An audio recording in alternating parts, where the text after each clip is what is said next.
Hello, this is Big Bag, and I'm now 6 weeks into my trip, and it haven't turned out the way I was planning at all. I thought I was going to make a trip to get away from me, to get away from my life at home, from the rituals, from the schematics, and that is not what happened. You see in the films from the 2 days of driving, the third film, I had left my RV trailer in the city of Jokkmokk. It's not really a city, it's just a small community, but we can call it a city, like a small western town.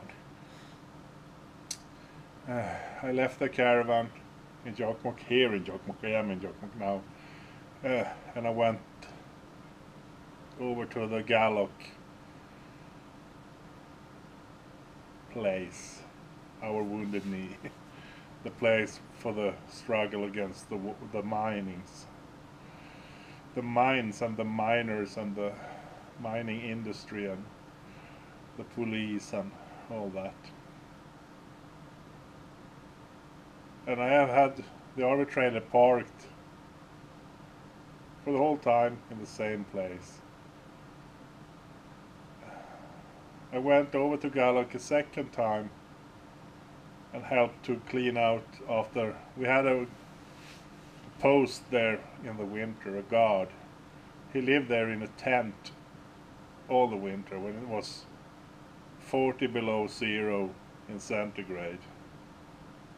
And it can go to 50 sometimes, 50 degrees below zero centigrade. You have to look that up in Fahrenheit. I can't translate to Fahrenheit. We don't use Fahrenheit. I don't know nothing about it. He's a hard man. His name is Risto. So we clean out. He had made a windshield from mostly wood and some cellular plastic and construction materials. So we filled my truck, my pickup truck. We filled the tow trailer behind another car and took it away before the hunting season for moose start. We didn't want the moose hunters to get disappointed over it looking like someone is living there out in the nature. So we cleaned it up. And on that voyage I saw my cooling system or something was boiling in the car. I got smoke up. So it stopped and I immediately ran out and opened the hood of the bonnet if someone is from Great Britain. And I poured oil into the engine, because if it was the engine was overheated, I wanted to cool it down so that it won't break, crack. So I filled, I guess, 4 pints of oil into it to cool that down, but it wasn't the engine, the oil parts that were so overheated. It was the water system. It was boiling, and when I opened the cooler system, it erupted like a geyser. And when we filled it up with, I don't know, gallon of water or so, it cooled down. But I noticed that the water kept coming out from under the motor all the time. So I don't know what 8 liters is in gallon, but about 16 pints of water did it go to drive around 40 kilometers. That's almost a bucket of water. So I know something was really seriously wrong. And then I had the car standing just outside here for a couple of weeks. And I walked to the store to shop and walked back. And that's about 2 kilometers there and here. With the dogs. That was good for my fat and for the dogs too. And I lived in the RV trailer outside here for weeks. It was a real hot summer. We were mostly lying on a blanket in the shadows. And I've been relaxing, like almost meditating. I've been in this is native ground, this is indigenous people land. And my forefathers were indigenous people here. And something, when I'm home, I'm always a little bit tensed all the time, even if I don't notice it. If I hug somebody, or a dog or a person, that doesn't matter. I can feel that this tension, this hidden stress is like, and if I keep on hugging, then that human contact let go of the stress. I go to a lower number of RPMs. And that is happening to me being in this up here in the mountains. So this has been an inner voyage. I've been standing still, but I've been traveling inside. Sometimes even tears came from my eyes, like in relief. Just things coming out. Like in China, they used to say, if you live too fast, you got to sit down and wait for your soul. This is a old Chinese proverb, but I've heard it from Native Americans too. To sit down and wait for your soul. So maybe this proverb is global. I don't know. And that's what I've been doing mostly. I went to a demonstration. My whole purpose of this nature fighting is against the mines. This community has no mines. It's the only one in the mountains. The only community that has no mines.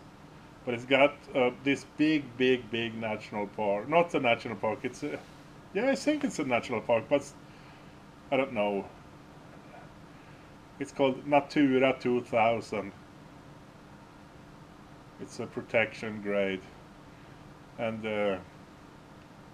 we got 3 parks. They're called Muddus, Sarek, and Padjelanta. And they are extremely good for trail walking. We got this walking trail all across the mountain, all along the ridge of the mountains, halfway through the country. And this has been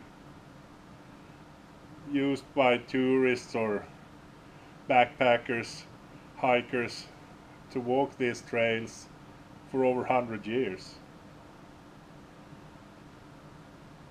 And you can drink all the water. It's melting glaciers in creeks coming down. So it's ancient waters from from the ice ages.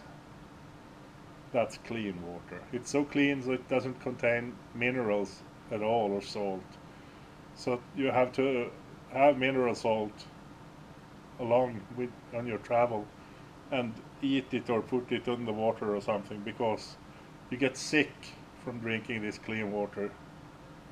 You get not dehydrated but demineralized, and then you can't control your body temperature. You get fever and become passive. People can be lying around the trails with high fever and not be able to go back. This doesn't take 2 or 3 days, it takes several weeks.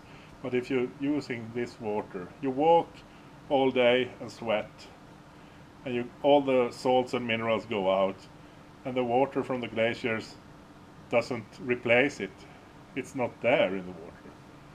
Then this state, I don't know the name for it, something, demineralization, I don't know. But it's a good thing to know if you're going to live up in the Sami land.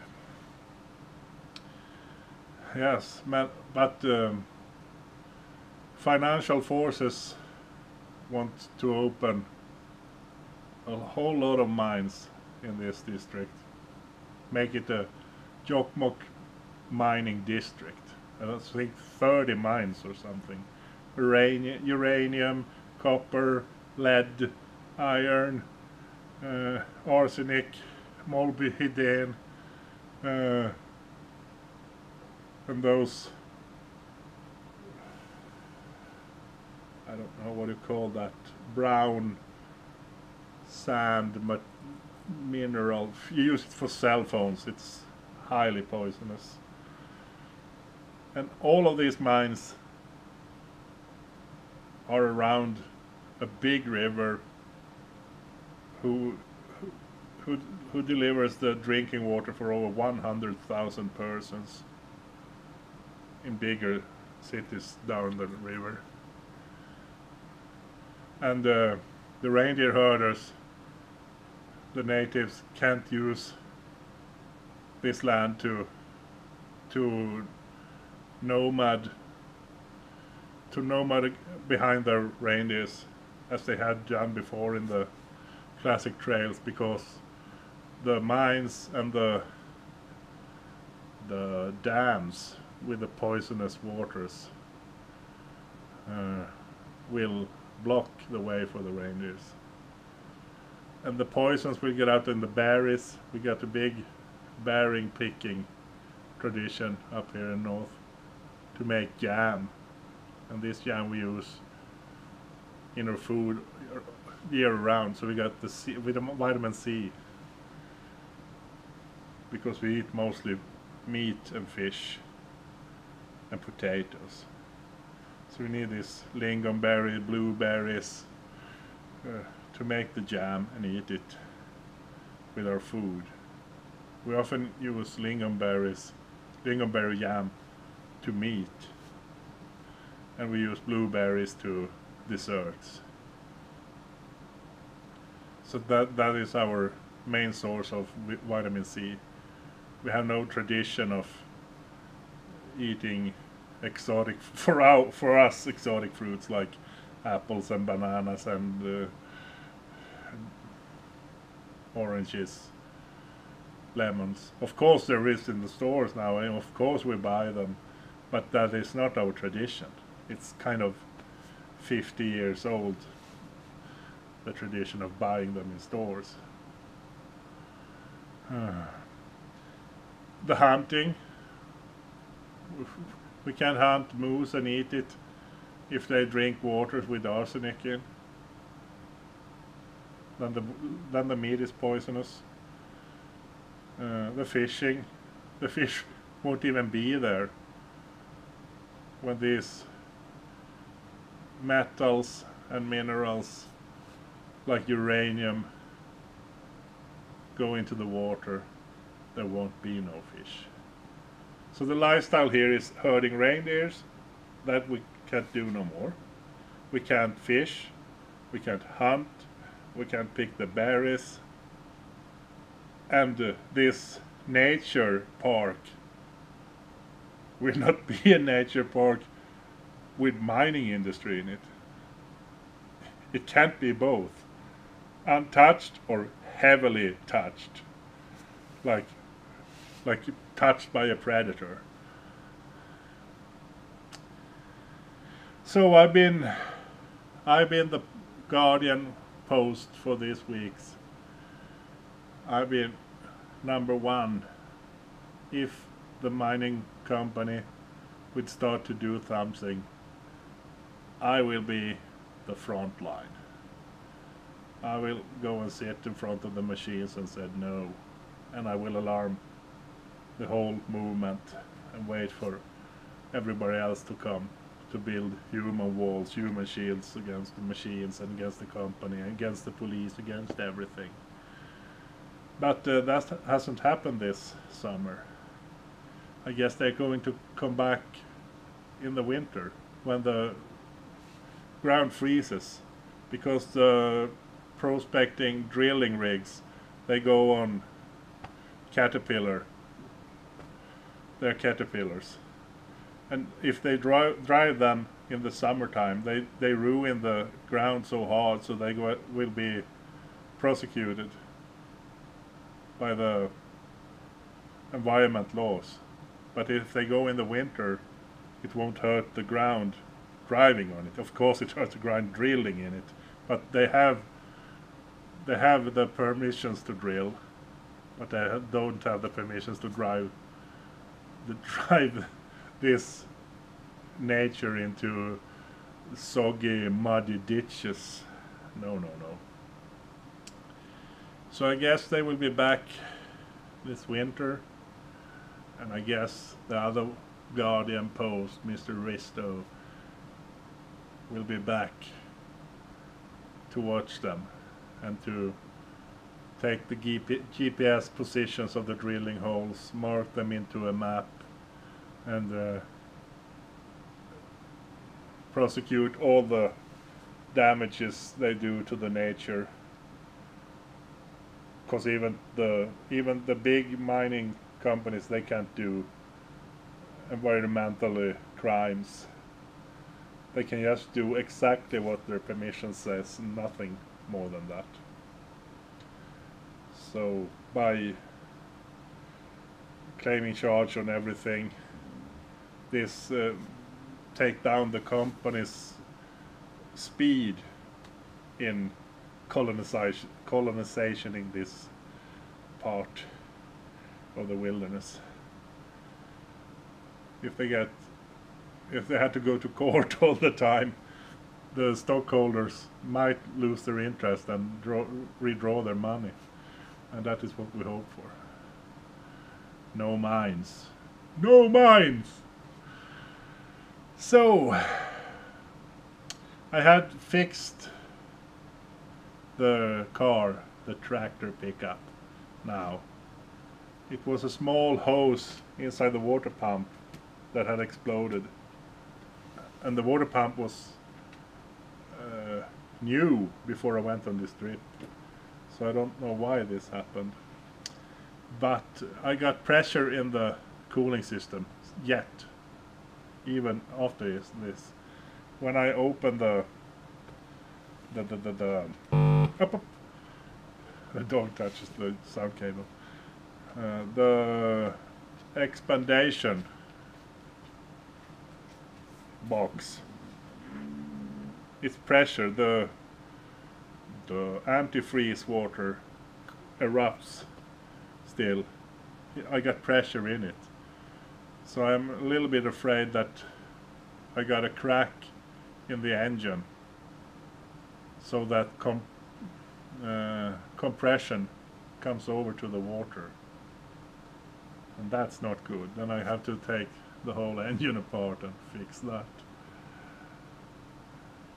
So I'm going to heat a needle